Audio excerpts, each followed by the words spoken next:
नमस्कार, खबरों की खबर में आप सभी का स्वागत है। आपके साथ मैं हूं खुशबू। हमारे देश में एक बड़ी ही मशहूर कहावत है, खिसियानी बिल्ली खंबा नोचे।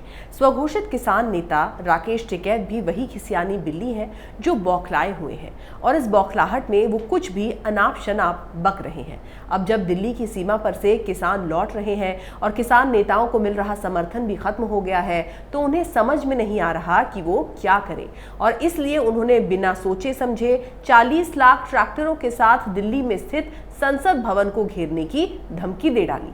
उन्होंने कहा कि किसान तैयार रहें क्योंकि इस बार 4 लाख नहीं 40 लाख ट्रैक्टरों के साथ संसद घेरने का आह्वान होगा।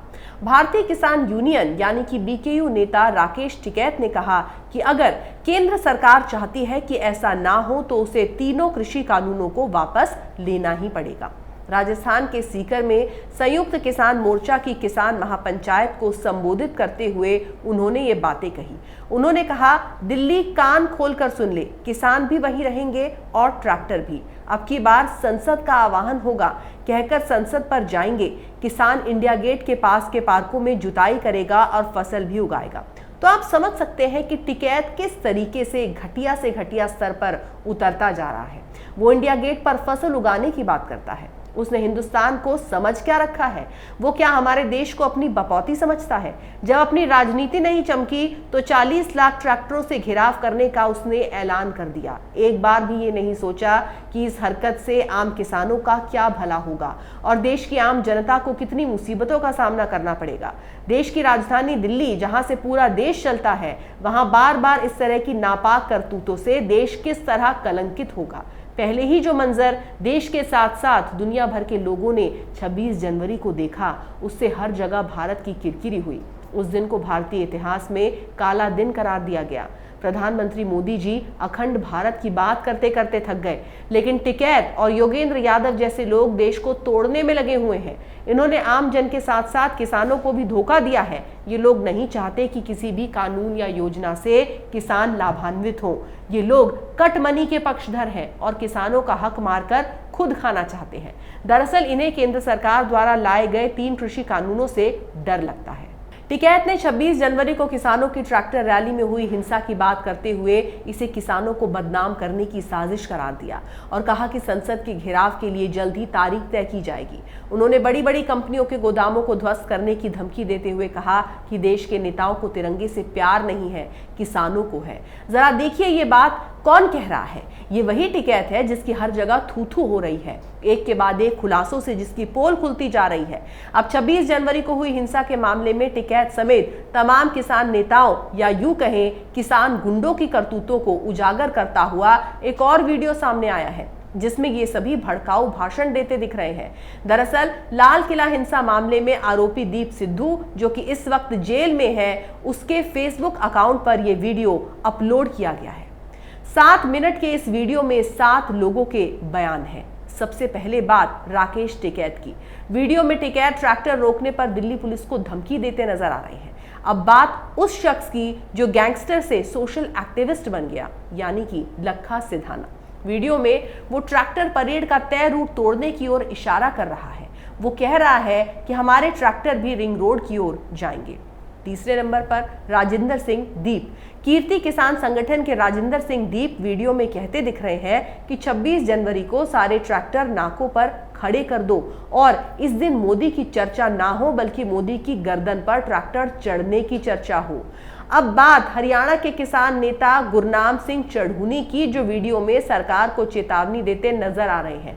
वो कह रहे हैं कि 26 तारीख को अपनी तैयारी कर ट्रैक्टरों के साथ आ जाएं, जबरदस्ती बैरिकेड्स तोड़कर दिल्ली में घुसेंगे, सरकार गोली मारे लाठी मारे, जो करना है कर ले, 26 को फाइनल मैच होगा। अब बात सतनाम सिंह पन्नू की। पन्नू का जो बयान है उसमें ट्रैक्टर परेड का रूट तोड़ने की बात कही गई है। पन्नू कह रहे हैं कि हम पुलिस से बात कर रहे हैं कि रिंग रोड पर ही जाएंगे, अगर वो मान गए तो ठीक, नहीं माने तब भी जाएंगे, देखेंगे सरकार क्या करती है।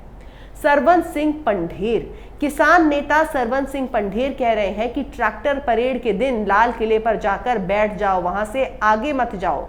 दीप सिद्धू, 7 मिनट के वीडियो में दीप सिद्धू का 25 जनवरी की रात को दिया गया भाषण दिखाया गया है। ये स्पीच सिंघू बॉर्डर पर दी गई थी। मंच पर खड़ा दीप सिद्धू भीड़ को समझाता दिख रहा है कि ट्रैक्टर परेड के लिए जो रूट सहमति के बाद तय हुआ है उस पर ही जाने का फैसला करें। एकता बनाकर रखनी है। टिकैत और लखा जैसे किसान गुंडे आम किसानों को भड़का रहे हैं और किसान नेताओं से अपील कर रहे हैं कि वो लगातार दिल्ली में कार्यक्रम करें। लखा ने अपील की है कि दिल्ली पुलिस नोटिस दे रही है, छापे मार रही है, नौजवानों को अरेस्ट कर रही है, धरना खत्म करने की बात कह रही है। अगर दिल्ली पुलिस का कोई इंतजाम नहीं किया गया तो ये और ज्यादा तंग करेगी। इन्हें मुंहतोड़ जवाब देना होगा। लखा ने पंजाब के नौजवानों से अपील की है कि दिल्ली या कहीं भी जाने का बुलावा आए तो बड़ी से बड़ी संख्या में वहां जाना है। तो देखा आपने कि किस तरह अपनी राजनीतिक रोटियों के लिए देश का माहौल बद से बदतर करने की कोशिश की जा रही है। पहले ही 26 जनवरी को पुलिस वालों पर हमले हुए, सैकड़ों पुलिस वाले घायल हुए और अब ये गुंडे पुलिस वालों का इंतजाम करने की बात कर रहे हैं। इन्हीं आतंकवादियों ने 26 जनवरी के उपलक्ष्य में एक घटिया बयानबाजी की थी कि दिल्ली पुलिस का कोई जवान पास आए तो उसे बंधक बना लेना, 5 पुलिस वालों को बंधक बना लेना, उन पर हमला मत करना, उन्हें बंधक बनाना और सरकार से नेगोशिएशन करना।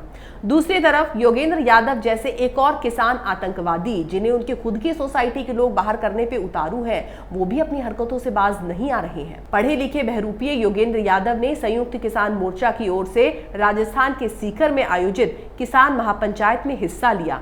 इस दौरान उन्होंने किसानों को संबोधित किया। मंगलवार को हुई इस किसान महापंचायत में यादव ने केंद्र सरकार के कृषि कानूनों पर निशाना साधते हुए कहा कि ये कानून आने वाली पीढ़ी के लिए दरवाजे बंद कर देंगे और मंडी व्यवस्था बंद होने से देश का किसान बर्बाद हो जाएगा। उन्होंने कहा कि मंडी का कानून किसान के सर पर से छप्पर हटाने वाला कानून है और मंडी नहीं बचेगी तो सरकारी खरीद नहीं होगी। अगर मंडी की व्यवस्था चली गई तो पंजाब और हरियाणा का किसान तो बर्बाद हो ही जाएगा, अपने यहाँ के किसान भी बर्बाद होंगे। साथ ही ये भी कहा कि प्रधानमंत्री मोदी इन कानूनों से जो कर रहे हैं वो हमारी आने वाली पीढ़ी के लिए दरवाजे बंद कर रहे हैं। मंडी अगर बंद होती है तो किसानों के उत्पाद की सरकारी खरीद भी बंद होगी। साथ ही अगर ये बंद होगी तो जल्दी ही राशन की दुकान भी बंद हो जाएगी, क्योंकि सरकार मंडी में जो खरीद करती है वही गेहूं और चावल हमें राशन की दुकान पर मिलता है। यहाँ पर ध्यान देने वाली बात यह है कि ये सब तब कहा जा रहा है जब प्रधानमंत्री मोदी ये पहले ही साफ कर चुके हैं कि एमएसपी और मंडी व्यवस्था जारी रहेगी। मोदी जी ने यह भी कहा था कि इन कानूनों को लेकर आम किसानों को भ्रमित किया जा रहा है। वहीं वित्त राज्य मंत्री अनुराग ठाकुर ने भी कांग्रेस के नेताओं को खुली चुनौती देते हुए कहा था कि नए कानूनों में कहाँ लिखा है कि मंडी खत्म हो जाएगी, एमएसपी बंद होगा। आप किसानों को भ्रमित मत कीजिए, हम किसानों की आय को बढ़ाने के लिए नए कानून लाए हैं। दरअसल बात बिल्कुल साफ है कि विपक्ष और किसान गुंडों को मिर्ची इन 3 कानूनों से नहीं बल्कि प्रधानमंत्री मोदी से लग रही है। अगर ऐसा नहीं होता तो वो पहले इन्हीं कानूनों को सही बताकर बाद में इन्हीं के खिलाफ खड़े ना होते। अब जिस तरीके के समीकरण बनते दिख रहे हैं उससे ऐसा लगता है कि टिकैत का दोबारा चुनाव लड़ने का सपना पूरा नहीं हो पाएगा। किसी तरह लड़ भी लेंगे तो पहले की तरह ही जमानत जब्त हो जाएगी। योगेंद्र यादव की छवि जितनी साफ सुथरी हुआ करती थी वो भी कलंकित हो चुकी है। गुजरात में हुए स्थानीय चुनाव में भी जिस तरह से बीजेपी को बढ़त मिली उससे ये एक बार फिर से साबित हो गया है कि किसान आंदोलन से मोदी सरकार और बीजेपी का तो कुछ नहीं जाएगा, लेकिन इन किसान गुंडों का मुंह काला जरूर हो जाएगा और इन लोगों की बाकी जिंदगी अपना मुंह छुपाने में निकल जाएगी। अगर आपको हमारा वीडियो पसंद आया तो इसे लाइक करें, शेयर करें और कैपिटल टीवी को सब्सक्राइब करें। नमस्कार। अगर आपको हमारा वीडियो पसंद आया हो तो इसे लाइक करें, हमारे चैनल को सब्सक्राइब करें और हाँ, बेल आइकन दबाना ना भूलें ताकि आप तक हमारे वीडियो की नोटिफिकेशन पहुंचती रहे। आप अपना सुझाव हमें कमेंट बॉक्स में दे सकते हैं। हमारे साथ जुड़ने के लिए शुक्रिया।